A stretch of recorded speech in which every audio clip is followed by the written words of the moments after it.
untuk kesehatan gitu, Prof. Iya, untuk tren. diet gitu loh ya. Iya, betul. Kemudian yang terakhir nanti Prof menjelaskan mengenai puasa dan kesadaran sendiri, Prof. Iya. Nah, Prof, untuk waktunya saya beri waktu sekitar 20 menit, Prof. Nanti mungkin ada teman-teman yang mau tanya jawab. Iya. Saya minta kalau nanti terakhir sampai jam berapa? Ditutup sampai jam berapa? 5:30 nih, Prof. 5:30. Karena nanti saya akan menunjukkan video-video, ada beberapa video yang ingin saya presentasikan. Ya, itu kalau saya minta waktu 30 menit gimana? Maksimum. Nanti kalau boleh 20 menit. Boleh, enggak apa-apa. Ya. Kang Agus, boleh kan? Enggak apa-apa, Kang Agus? Enggak apa lah ya. Oke. Terima kasih. Baik, saya segera share screen saja. Minta tolong gantian yang share screen ya. Terima kasih Pak Yarwar yang sudah memandu acara ini. Bismillahirrahmanirrahim. Assalamualaikum warahmatullahi wabarakatuh.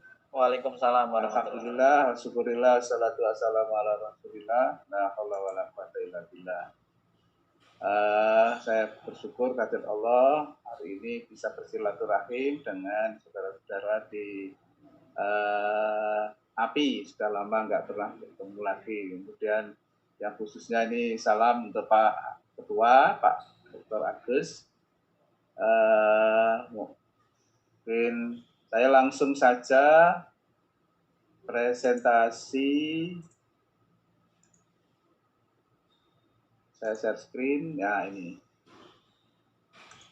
Jadi judulnya puasa dan kesadaran, tapi seperti saya dikatakan oleh Pak Yanwar tadi, sebelumnya saya akan membahas terkait dengan puasa secara umum dulu ya, dan di berbagai agama. Marhaban ya Ramadan, ya ini kita selalu menyampaikan ini di awal bulan Ramadan. Ya.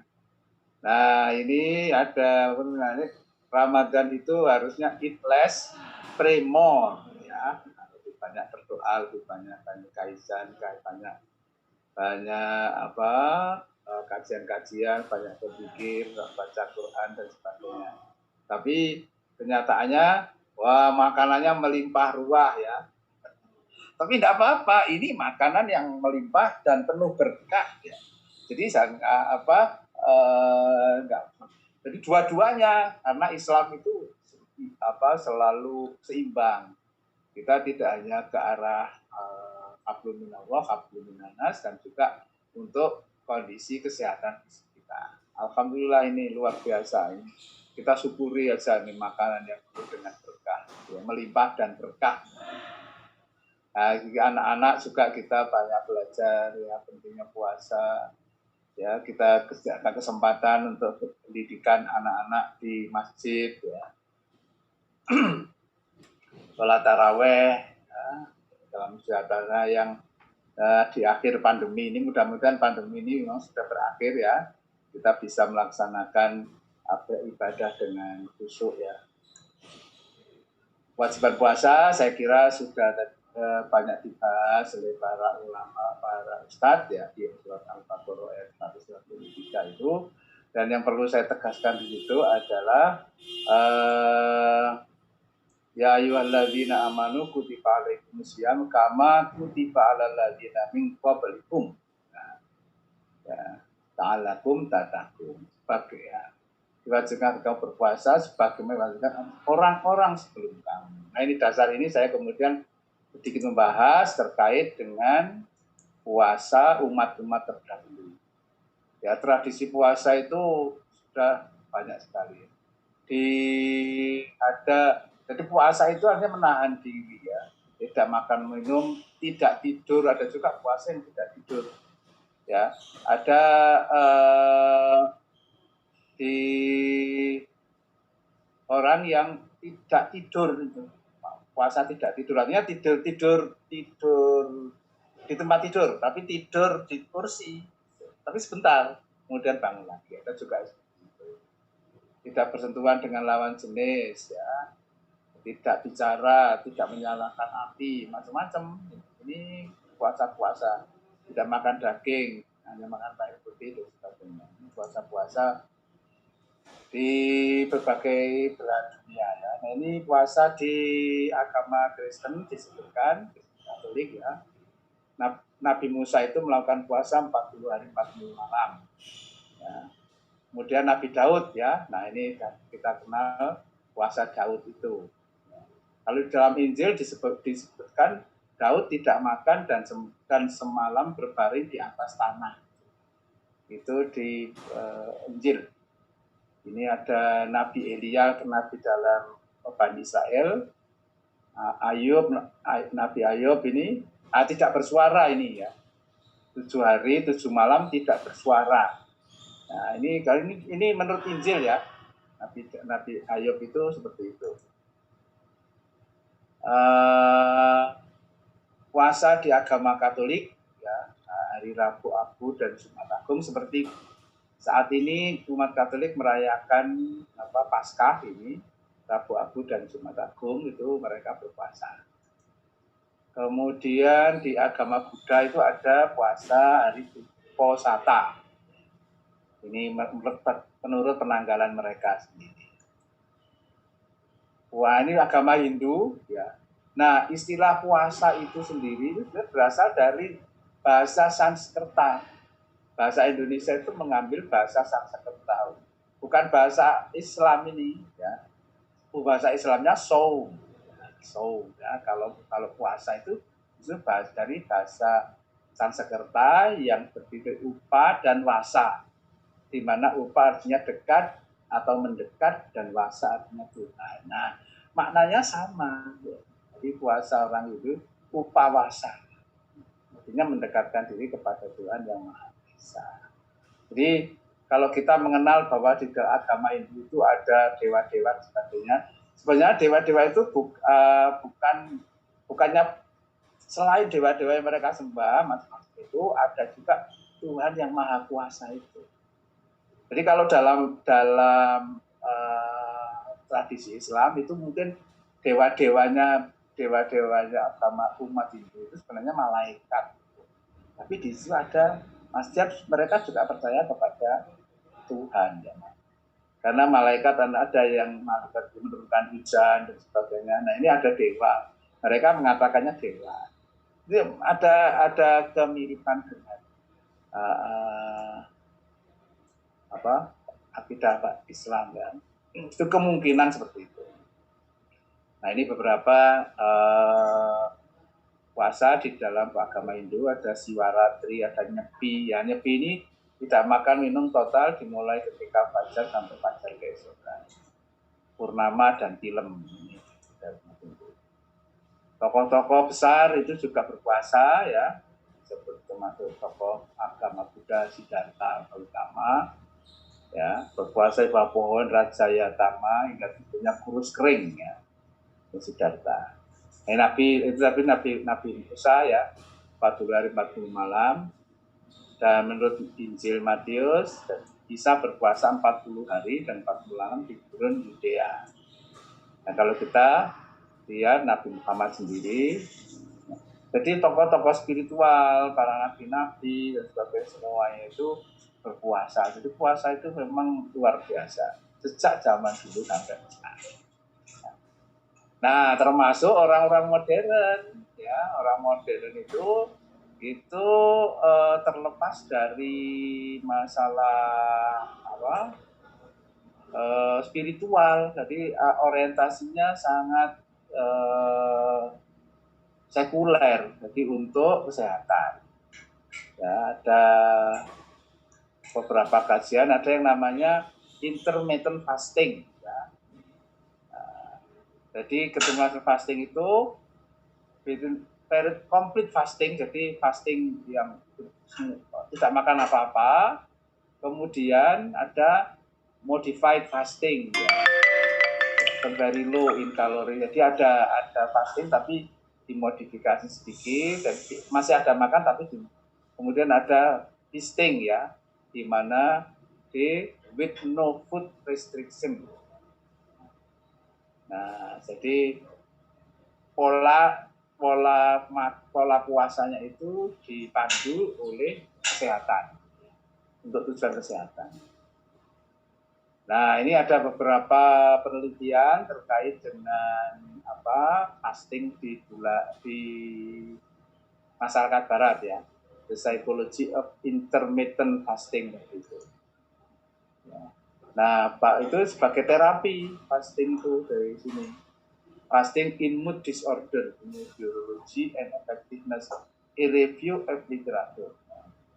Nah, ini kita tahu bahwa orang Barat itu sangat ilmiah, jadi segala sesuatu itu mereka kaji secara ilmiah. Ya. Nah, karena memang puasa itu punya banyak dimensi fisik, sosial, psikologis, dan spiritual. Nah, kita kaji satu persatu ini sebelum nanti mengarah ke kesadaran.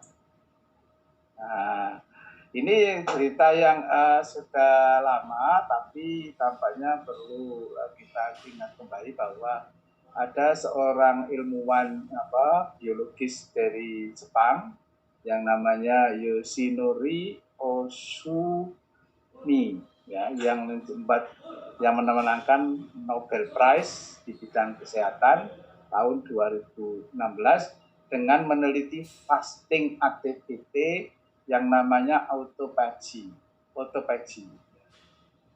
Ya. Dan ini dia menemukan mekanisme bagaimana autophagy itu bekerja, yang help slow down aging process, yang menurunkan proses, jadi menghambat proses penuaan, dan has a positive impact on cell renewal. Jadi impactnya itu pada pembaruan sel. Selalu selnya itu baru menjadi baru terus ya, dengan adanya mekanisme autophagy. Ya. Nah, ini Japanese scientist for amazing miracle. Jadi dianggap miracle ini.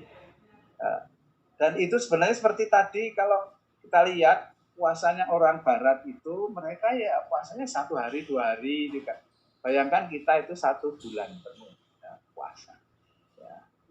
Ini ada sebuah buku namanya Autophagy, How to Combine Intermittent Fasting and Nobel Prize Winning Science for Weight Loss. Nah, ini fungsinya mereka itu untuk kesehatan, weight loss, reducing inflammation, and promoting long-term health. Jadi kalau kita itu sehat, itu berpuasa. Nah, ini bukti daripada hadis Rasul yang beliau bersabda, Saumu tasiku, berpuasalah agar sehat. Di sini yang menemukan adalah orang Barat, orang Jepang.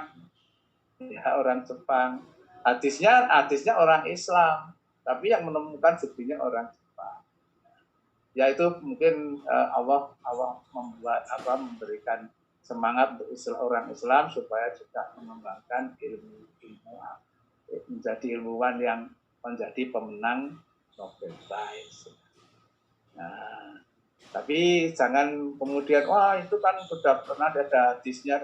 Kalau hanya seperti itu aja ya bisa, bukan memacu kita untuk belajar. Yang penting memacu kita untuk belajar, menggali hadis-hadis, kita buktikan bagaimana Rasulullah itu betul somutasi itu, ternyata mekanismenya itu autophagy.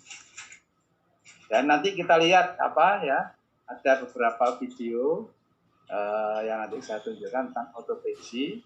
Tapi nanti aja setelah saya ceramah ini nanti video terus nanti selesai. Ya. Nah, ini juga banyak penelitian ilmiah ya, psychological effect short term fasting in healthy women.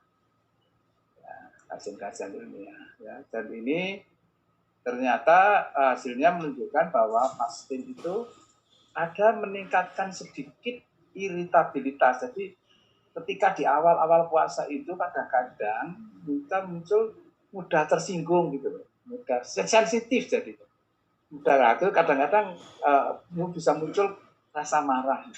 Nah itu ketika awal-awal puasa. Tapi ketika sudah mulai masuk puasa dalam, nah bisa meningkatkan sense of achievement ya. Nah ini jadi peningkatan tentang kita untuk berusaha mencapai sesuatu, need of achievement, kebutuhan untuk berprestasi, ya, reward, ya, mencapai suatu tujuan yang baik, dan self control. Itu penelitian di Barat, ya. Di Indonesia sendiri ternyata juga ada yang mulai. Tapi sayangnya ini skripsi itu saya hubungan intensitas melawan puasa sunnah self control. Nah, ini dari teman di Palembang, ya, ini kalau nggak salah di Pak Alhamdulillah di UIN Raden Patah ini, ya. Nah, ini anggota API ini juga ini intens melakukan puasa Senin Kemis dan kecerdasan emosional. Nah, ada beberapa puasa, ya, penelitian tentang puasa. Saya ikut social behavior, Islamic fasting during month Ramadan. Tapi yang belum saya lihat itu adalah apa? Ini penelitian survei semua.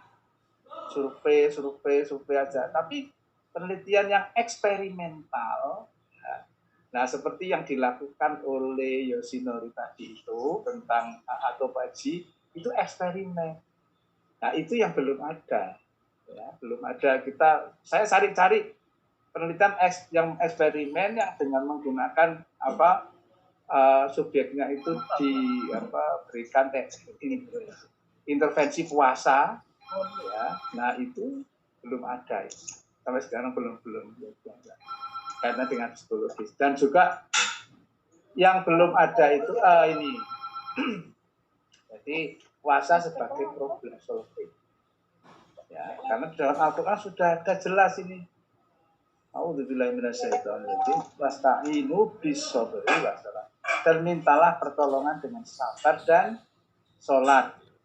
Oh, sholat jadi penolong. Oh, nah, sabar ini bisa diinterpretasikan itu dengan puasa, ya. Nah, jadi kita meningkatkan sabar ini karena dengan menahan diri itu kesabaran. Jadi itu tafsir, ya. Tapi yang ayat Qur'annya bisobri wasolah, bisobrinya itu lewat puasa, ya.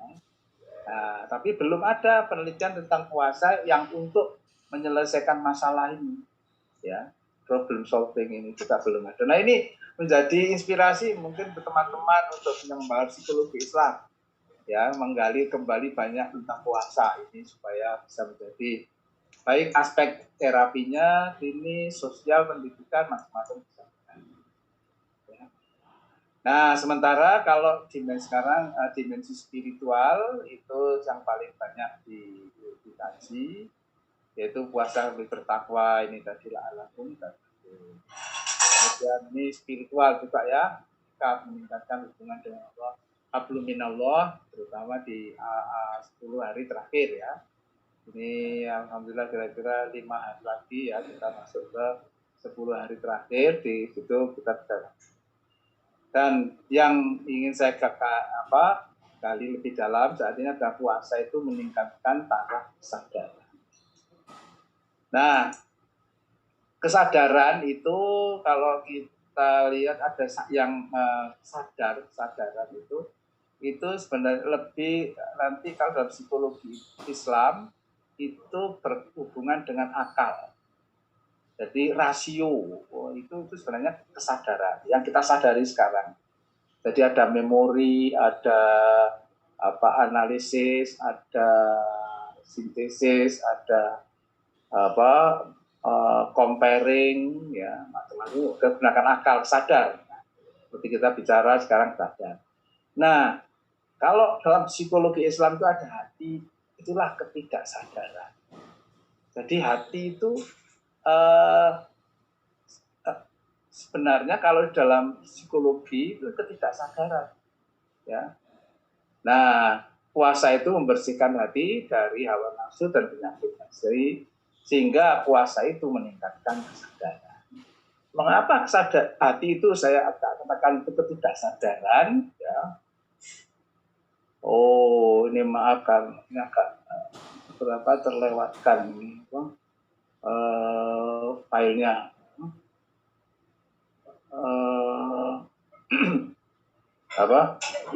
Jadi di dalam Al-Quran disebutkan itu bahwa Allah itu mendinding manusia dengan hatinya, ya.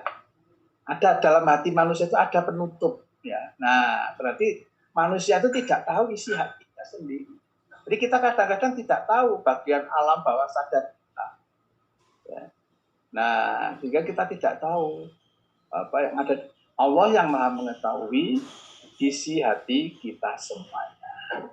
Nah, maka saya katakan kita tidak sadar. Nah, makanya hati dalam patah disebutkan dalam lautan dapat diduga, hati orang siapa tahu. Ya, karena hati itu sangat dalam, ini tidak hanya cukup sangat dalam sekali. Ya. Dan itu kita itu tertutupi kadang-kadang. Ya. Nah, maka proses terapi psikologi itu membuat ketidaksadaran ini disadarkan, jadi ditingkatkan kesadarannya ini menjadi sadar. Jadi tahu bahwa dia itu ada konflik-konflik, ada yang dipendam dan sebagainya, tahu di sini. Nah, di sini kesadarannya meningkat dengan puasa, kita tahu bahwa oh ternyata di dalam hati saya itu masih ada rasa benci, rasa dendam, masih ada. Nah, dengan puasa itu kita kesadarannya meningkat, semakin kita tahu isi hati kita. Nah, maka munculnya puasa itu meningkatkan kesadaran. Nah, ini saya pada tulisan terakhir tahun kemarin itu saya menulis tentang spiritualitas merupakan suatu kesadaran. Ya, jadi spiritualitas ada kesadaran yang terdiri dari 4 dimensi, ya.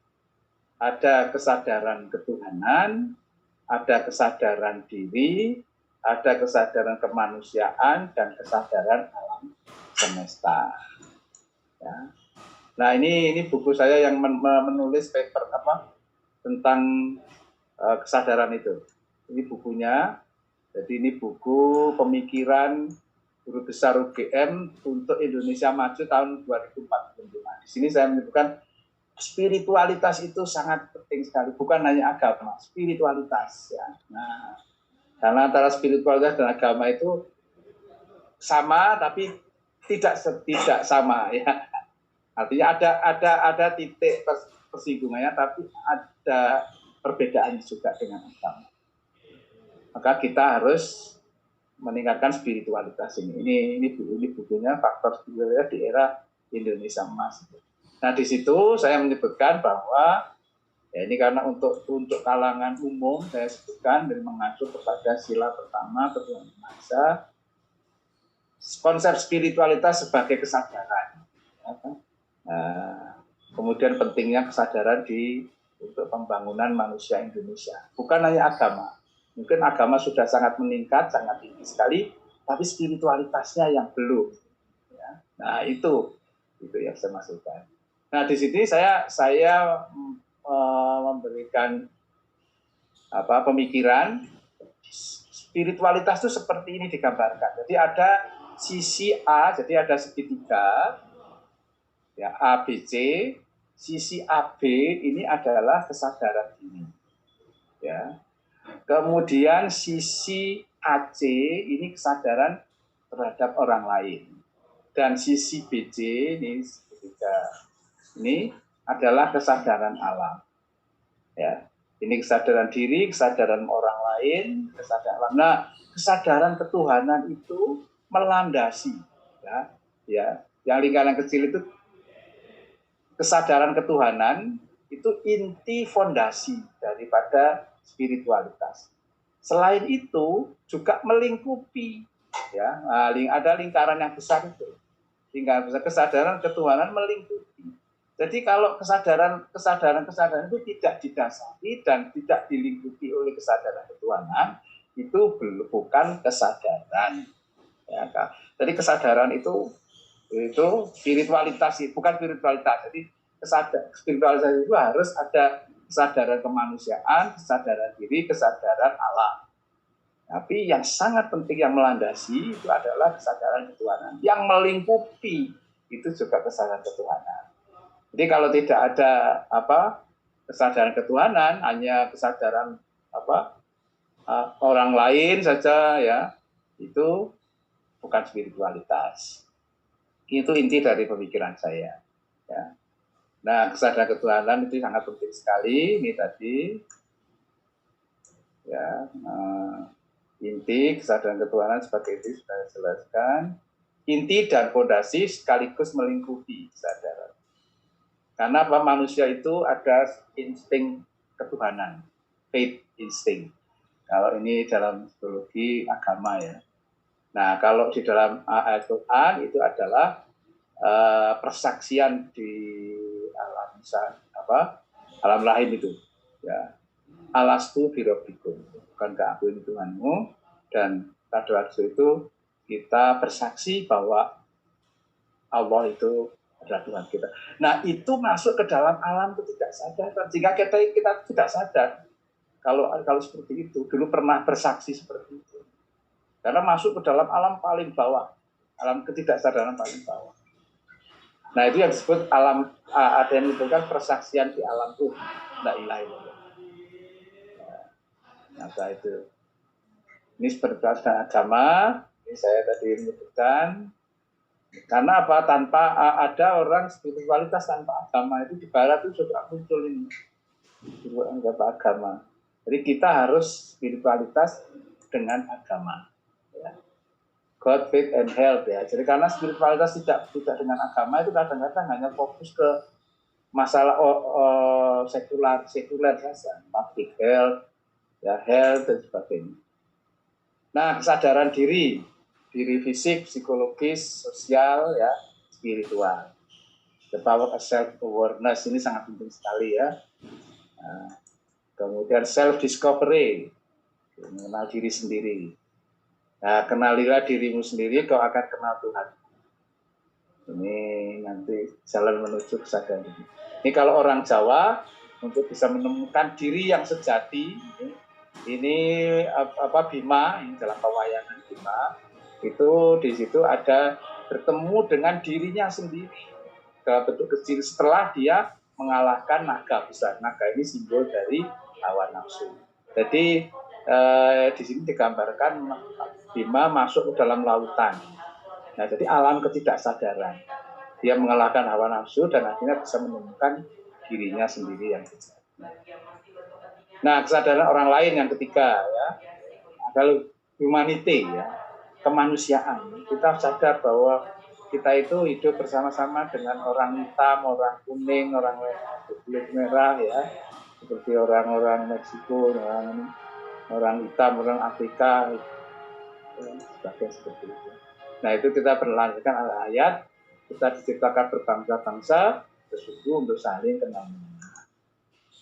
Nah, ini yang sangat penting sekali, yang kemungkinan kurang begitu banyak dibahas, yaitu kesadaran alam sekitar dan kesadaran alam semesta. Ya. Kesadaran alam sekitar, lingkungan hidup, tumbuhan dan hewan. Ya. Bahwa kita itu hidup bersama dengan mereka. Kita hidup di rumah kita itu ada cicak, ada semut, ada curug.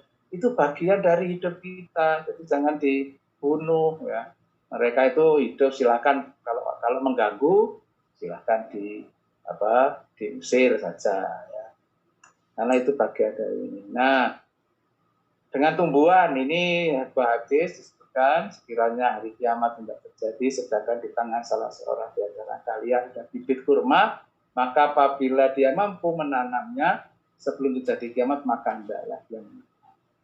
Nah, ini ajaran agama Islam menanam pohon ini ya. Nah, itu nanti saya akan menunjukkan itu ternyata menanam pohon itu, menanam tanaman itu menjadi terapi, psikoterapi. Jadi ada namanya hortikultura terapi. Nanti tunjukkan sedikit video-video ya. Nah, demikian juga dengan hewan-hewan. Nah, ini ini ternyata ada kajian khusus Center for Human and Animal Bond. Ya, pusat kajian hubungan antara manusia dan hewan. Ini orang barat ya yang melakukan itu semuanya ya. Bahkan ini ada namanya terkenal equine terapi ya. Equine terapi itu terapi dengan kuda ya. Jadi banyak di sini saya tunjukkan nanti beberapa video menunjukkan orang mengalami PTSD, orang mengalami depresi dan sebagainya. itu mereka diajak berkuda, diajak berhubungan dengan kuda, dan merawat kuda, itu bisa pulih kembali. Nah ini bahkan ada kuda yang bisa memberikan semangat untuk sembuh. Ya. Nah, ada dog terapi, ada cat terapi. Ya. Nah, ini hubungan dengan manusia ini luar biasa, hewan-hewan dengan kami.